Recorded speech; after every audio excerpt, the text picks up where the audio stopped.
우리 모든 경제 지표들이 안 좋아요. 왜 이런 바보 같은 정책을 펼치고 있는지, 왜 수출 증가율이 갑자기 떨어졌겠어요? 한마디로 환율 때문이에요. 금매물도 막 쏟아지면서 절반 수준으로 떨어지고 막 그랬었잖아요. 지금 장기 정책에 들어갔어요. 모든 금융위기는 주식시장과 부동산 시장의 붕괴, 예금 인출 사태가 벌어지면 터져요. 경제를 성장시킬 수 없다는 게 좀 문제예요. 현재 상태에서는 기회 없어요.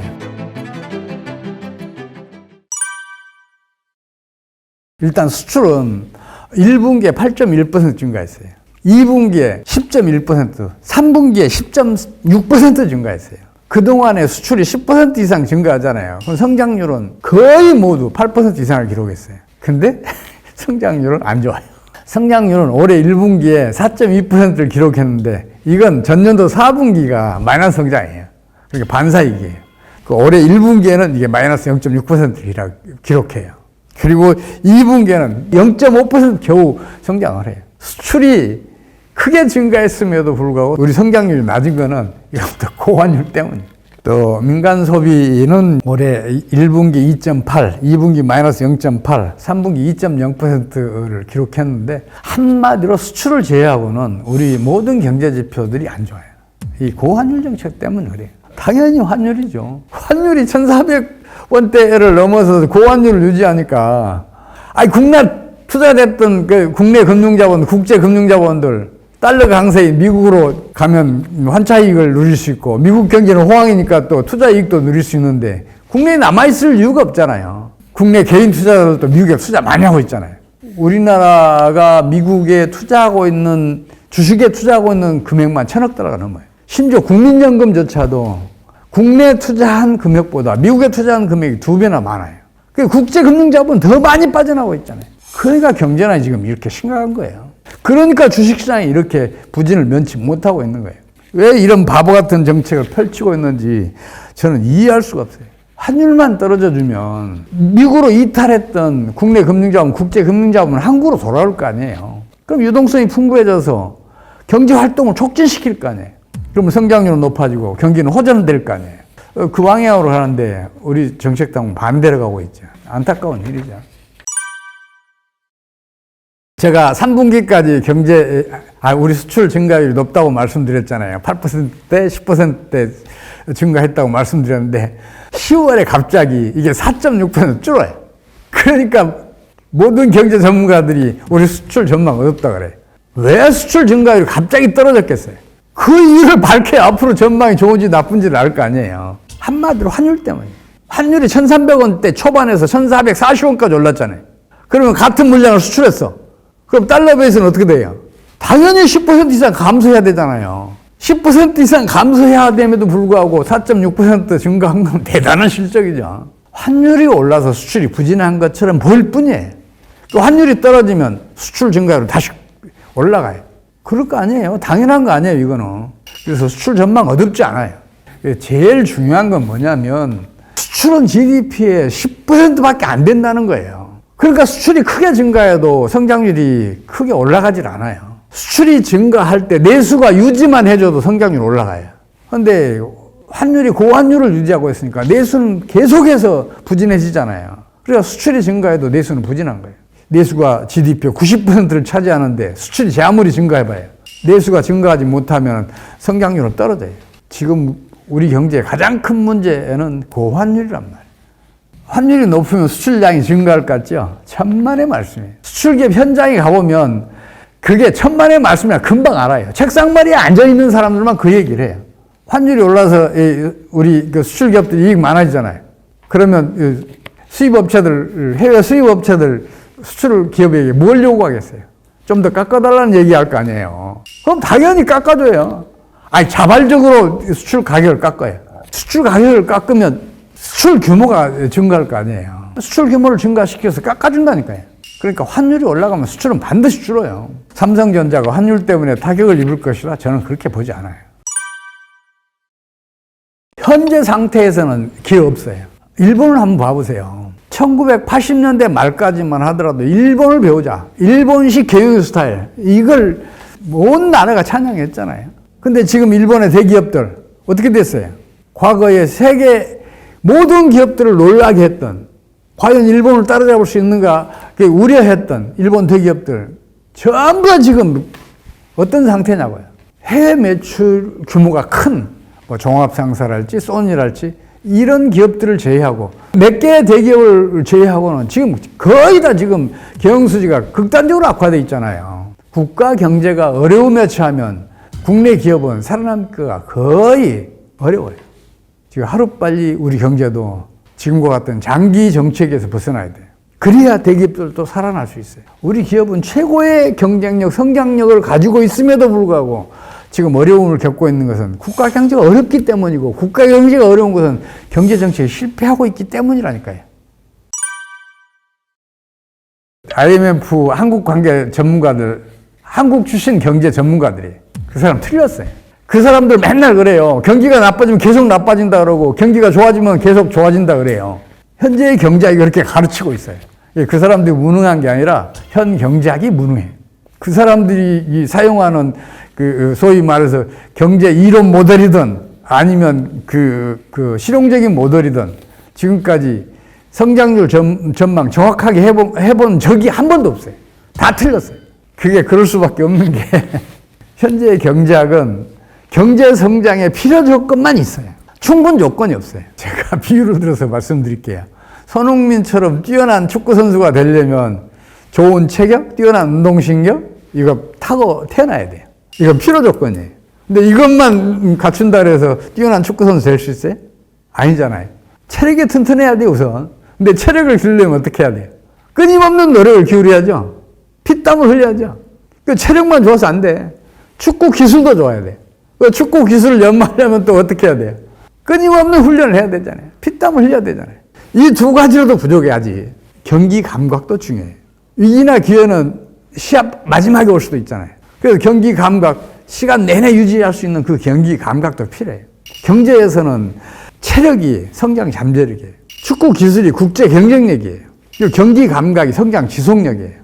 이 세 가지는 국민과 기업과 정부가 피를 흘리고 땀을 흘리고 눈물을 흘려야 얻어줄 수 있어요. 고통을 참아내야 될 거 아니에요. 다른 좋은 일 희생해야 될 거 아니에요. 또 땀을 흘려야 될 거 아니에요. 노력을 기울여야 이런 것들이 얻어질 수 있단 말이에요. 근데 현재 경제학은 이걸 배제하고 있어요. 그래서 포퓰리즘이 일반화되어 있어요. 제가 이제 충분 조건을 얘기하는 바람에 경제학계에서 경제학을 공부하지 못하고 제야에서 경제학을 공부하게 됐어요. 경제학의 창시자인 아담 스미스가 이걸 배제했어요. 그래서 이거 틀렸다.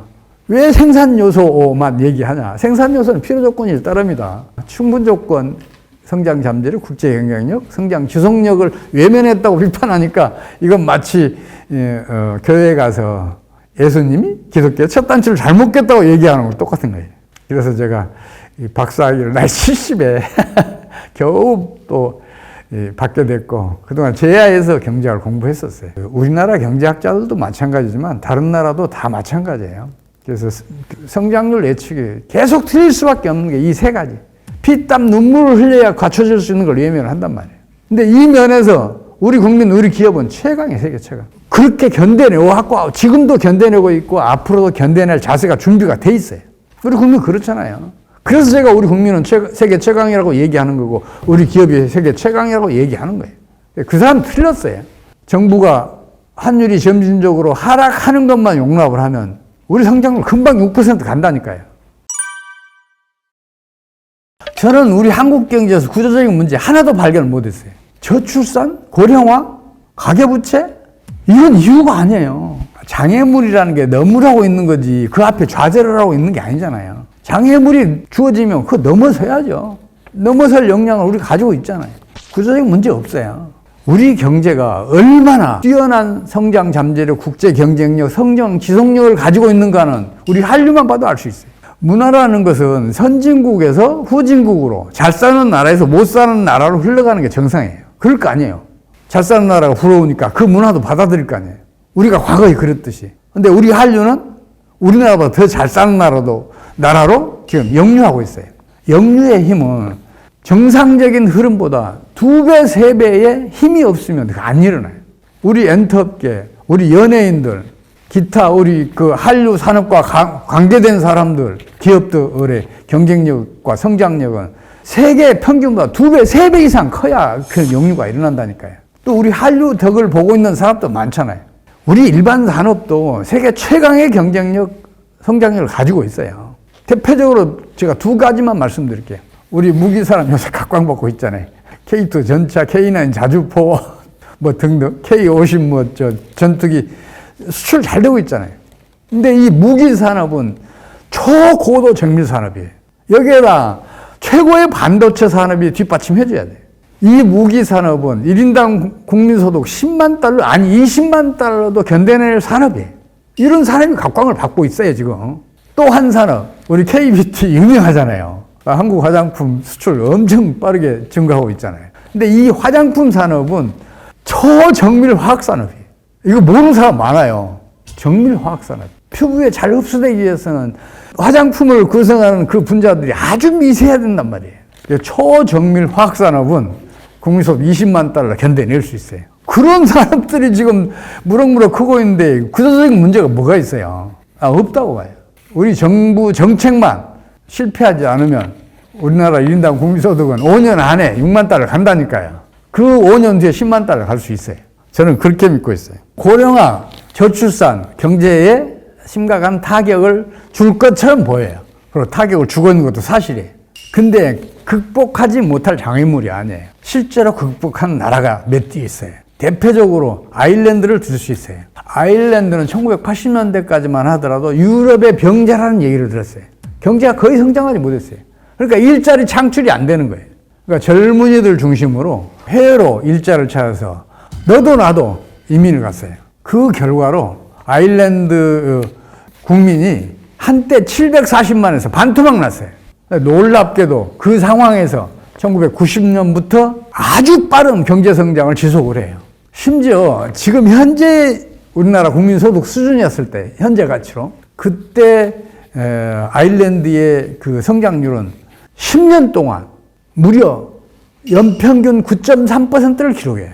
인구가 반토막 났는데, 젊은 사람 중심으로 줄었는데 성장률은 9.3%를 기록했단 말이에요. 아일랜드가 해내서 우리 못하겠어요?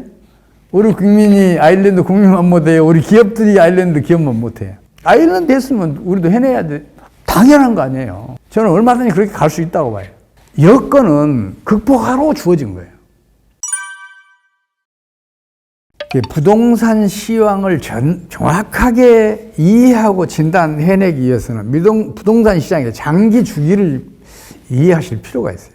부동산은 일반적으로 10년을 주기로 그 주기를 계속 해와요. 이제 반대 사례가 거의 없어요. 일단 투기 열풍이 한 3, 4년 정도 지속이 돼요. 그 뒤에 이게 이제 광기라고 그러잖아요. 그 뒤에 패닉이 오는데 이게 반년에서 1년 정도 지속이 되고, 그 다음에 붕괴가 오는데 이것도 반년에서 1년 정도 지속이 돼요. 그 다음에는 장기 정체기가 한 5년에서 6년 정도 지속이 돼요. 이게 지금까지 우리 부동산 시장의 장기 주기였어요.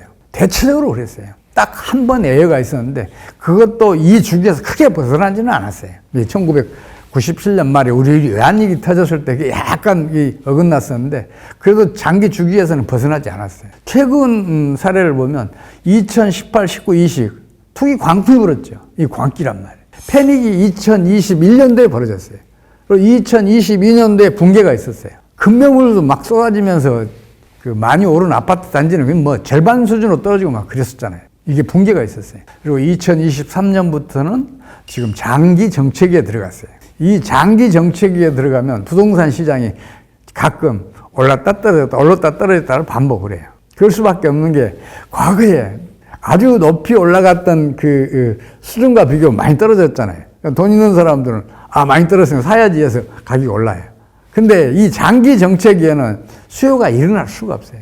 그럴 수밖에 없는 게 내가 20평 아파트에서 30평 아파트로 옮겨가려면 저축을 최소한도 5, 6년을 축적을 해야 돼요. 근데 그게 투기 광풍 시절에 다 소모가 됐어. 그러면 앞으로도 한 5, 6년 더 있어야 신규 수요가 일어날 수 있어요. 이렇게 신규 수요가 안 일어난 상황에서는 이제 장기 정체기가 지속이 되고 등락이 있더라도 작은 폭의 등락만 계속되게 돼요. 지금 우리나라 부동산 시장이 그 상황이라는 거, 그거를 먼저 정확하게 이해를 하셔야 앞으로 우리나라 부동산 시장이 어디로 갈지를 알 수가 있어요. 경제 성장과 소득 분배는 밀접한 상관을 가지고 있어요. 그러니까 소득 분배가 개선되는 게 어느 때냐면 성장률이 안정적으로 높은 수준을 꾸준히 유지할 때예요. 그럴 수밖에 없잖아요. 경제가 안정적으로 높은 성장률을 유지하면 실업률이 떨어질 거 아니에요. 실업률이 떨어지면 임금 상승률이 상대적으로 올라갈 거 아니에요. 이것도 특히 저소득자의 임금부터 올라가기 시작해요. 그래서 경제가 안정적으로 성장할 경우에는 양극화가 완화돼요. 우리 진위계수만 역사적으로 살펴봐도 금방 알 수 있어요. 그래서 경제를 안정적으로 성장시켰을 때 분배 개선도 이루어지고 양극화도 완화돼요. 문제는 분배 개선을 통해서 경제를 성장시킬 수 없다는 게 좀 문제예요. 분배 개선을 먼저 추구했을 때는 경제난이 심각해지더라. 이거는 세계 경제사가 이미 여러 차례 증명했다는 말씀만 드릴게요. 가계부채 얘기만 나오면 저는 답답해요. 경제지표는 반드시 양면을 봐야 돼요. 수요가 증가하면 가격은 오를 것 같죠. 근데 공급이 더 많이 증가하면 가격은 떨어져요. 가격 동향을 보기 위해서는 반드시 수요와 공급 양 측면을 봐야 돼요. 모든 경제지표들이 다 그렇단 말이에요. 그러면 가계부채 이면에 뭐가 있죠? 은행에 대출이 있죠. 이게 가계 신용이라고 그래요. 그거예요. 그러면 가계 대출은 어느 경우에 많이 증가돼요? 자본 축적이 충분해야 가계 대출이 증가를 해요. 은행의 입장에서는 한 개 기업에 1,000억 원을 대출해 주는 게 훨씬 이익이에요. 1,000개의 기업에 1억 원씩 대출해 줘봐요. 그 관리 비용이 얼마나 비싸겠어요? 얼마나 많은 사람이 필요하겠어요? 그래서 자본 축적이 충분하지 않으면 가계 대출은 안 늘어나요. 세계적으로 봐도 가계 부채 비율이 높은 나라일수록 소득 수준도 높고 경제도 안정적으로 성장하고 있어요. 스웨덴, 스위스, 네덜란드, 미국 등등이 다 그래요. 반면에 가계 부채 비율이 낮은 나라는 아예 소득 수준이 낮거나 선진국 중에서도 경기 부진이 심한 나라들이에요. 일본, 그리스, 이탈리아, 스페인 등등이 그래요. 그럼 생각을 해봐요. 가계부채 비율이 높은 게 좋아요? 낮은 게 좋아요? 당연히 가계부채 비율이 높은 게 좋죠. 자본 축적이 많은 게 왜 나쁜 일이냐고요. 물론 가계부채 비율 때문에 우리 경제가 타격을 입고 있다는 얘기를 하면 정부는 정책 실패 책임에서 면해줄 수 있어요. 그러니까 그런 주장들을 해요. 그럼 그건 안 돼요. 그건. 그리고 제일 심각한 문제는 뭐냐면 가계부채율이 심각하다면서 일부 경제 전문가들이 가계부채 비율을 산정하는 식 있잖아요. 분모는 최대한 축소시켜요. 이것도 빼고 저것도 빼고 그래요. 그리고 분자는 최대한 키워요. 이것도 붙이고 저것도 붙이고. 그래서 가계부채 비율이 세계에서 우리나라가 제일 나쁘다고 얘기들을 해요. 근데 이건 통계 조작이에요. 다른 나라와 비교할 때는 국제적으로 공인된 통계로 IMF 통계 매뉴얼에 따라서 발표되는 통계로 비교를 해야 될 거 아니에요. 그게 뭐냐면 우리나라 그 매분기 이 국민소득 발표를 하죠. 가처분 소득도 같이 발표해요. 그리고 한국은행은 매월 가계 신용을 발표를 해요. 이건 IMF 통계 매뉴얼에 따른 거란 말이에요. 그 기준으로 가계부채 비율을 산정을 하면 우리나라는 아직도 90%도 안 돼요. 잘 사는 나라들은 다 150%, 120% 다 넘는다니까요.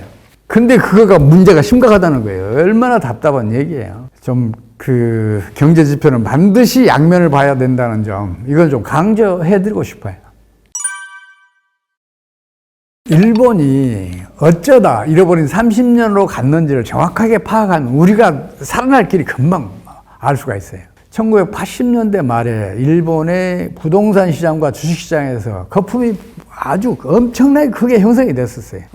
당시 그 교토의 왕궁터 팔면 뉴욕주를 살 수 있다, 뭐 그런 얘기가 돌 수 있었을 정도로 부동산 시장은 폭등해 있었고, 일본 주식시장 주가지수 총액이 미국 주가지수 총액보다 더 컸던 때가 있었을 정도로 부풀어 올랐었어요. 그 거품이.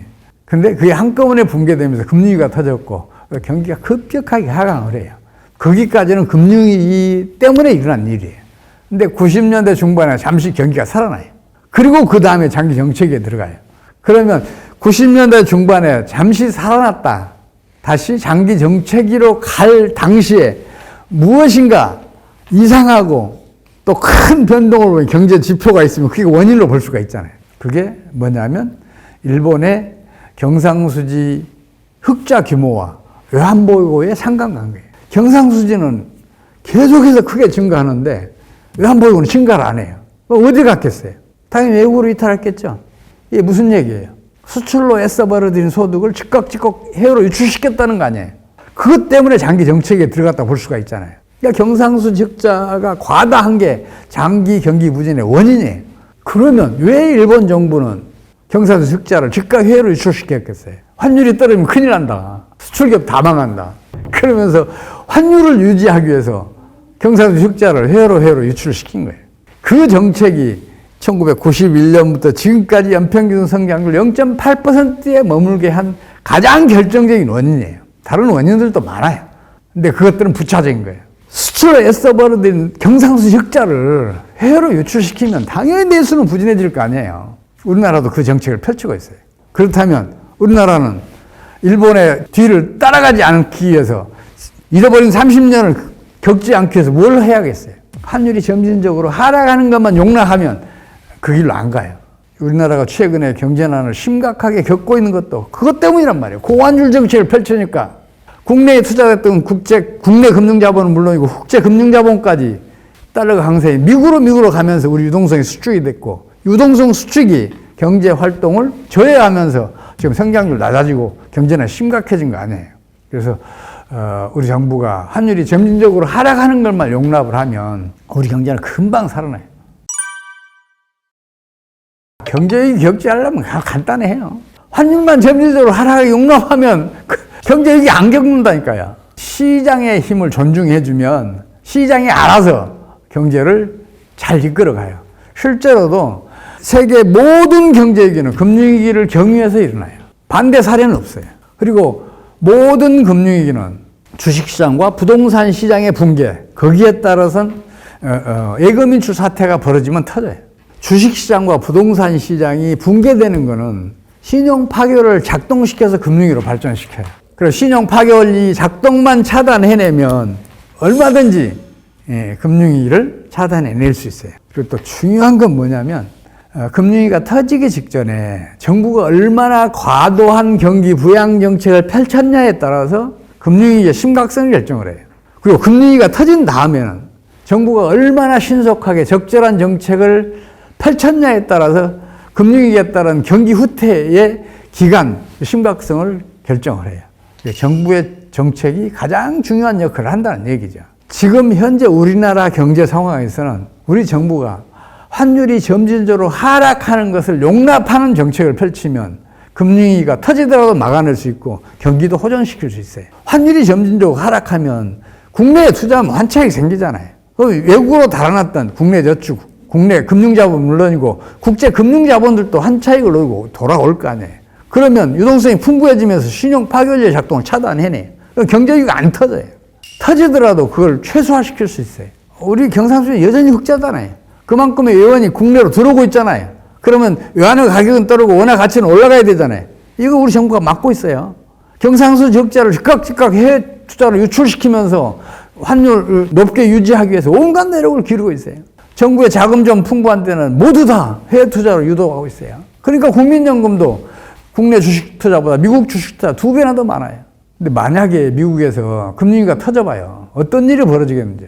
미국 주가지수가 반토막 나봐요. 정부가 권유해서 해외 투자했던 국민연금을 비롯한 이 각 공공기관들, 그리고 우리 은행 등 금융기관들, 또 개인 투자자들 어떤 타격을 받겠는지 한번 생각을 해보시라고요. 그렇다 해서 환율 방어 정책이 필요 없다는 얘기는 아니에요. 공격적으로만 하지 말라는 얘기예요. 점진적으로 하락할 수 있도록 수비적으로 방어만 해주면 우리 경제는 금방 살아나고 국내 유동성 부족 문제도 금방 해소가 되고 주시장 부진 이것도 금방 호전될 거로 저는 보고 있어요. 제가 또 이 불려와서 이렇게 영광스러운 자리를 갖게 됐습니다. 참 영광스럽습니다. 감사합니다.